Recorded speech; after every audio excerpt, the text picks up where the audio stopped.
Good morning. It is 6:32 a.m. on Tuesday, March 3rd, 2020. I am Christiana Ellis and I just got up. This is 5 more minutes. It is the Tuesday that is referred to as Super Tuesday because there are a whole bunch of political primaries today, including the one here in Massachusetts. So I don't talk about politics a lot on this show.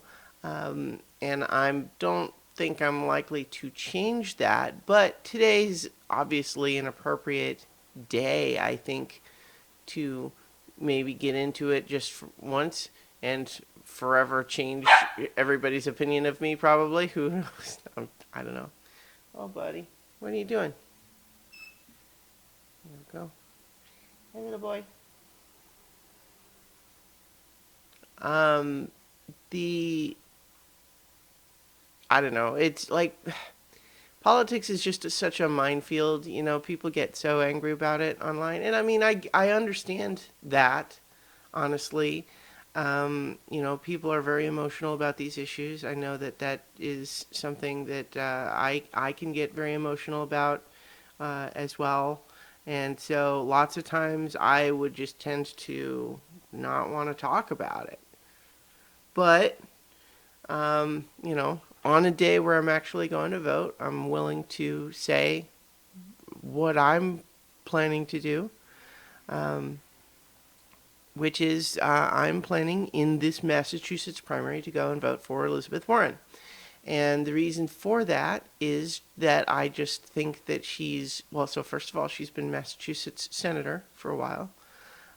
Every time I see her speak, I'm just struck by. She seems, capable, competent, smart. She seems like she's got ideas that I like and ideals that I want her to push for. But she also feels like she's got a practicality about her where she can get things done. She can work with people in the actual system that we have rather than just positing that we're going to be able to just suddenly make miraculous changes to the government overnight. I don't want to. So that, my concern, for example, with Sanders is that although I like many of the ideas he proposes, I don't see how he's going to manage to accomplish them because although a lot of people would like those things, there are also a lot of people who don't want them. And how do you cross that gap? Well, I don't know. I'm not sure. I've not been, when I hear him speak, I don't see a lot of focus on the details of that sort of thing. It seems like there's an impression that you can just through sheer force of will get those things just powered through.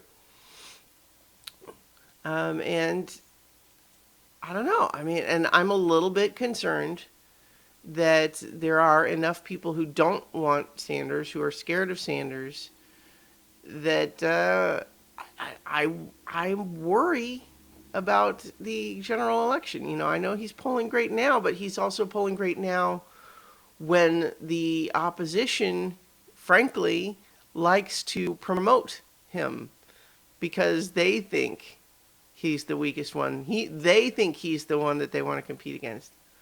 So when they actually turn up the heat on their attacks, I don't think he's really been subjected to that before. I don't know what would happen. I feel like Warren strikes me as better able to handle that, better able to, unite the various wings of the Democratic Party. I don't know. I don't know for sure, but that's my impression, and that's who I'm voting for.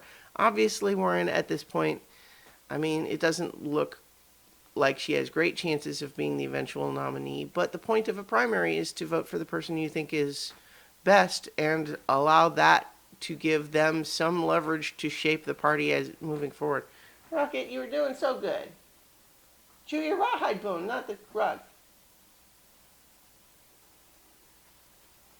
No. Rocket, come. Rocket, come. Come.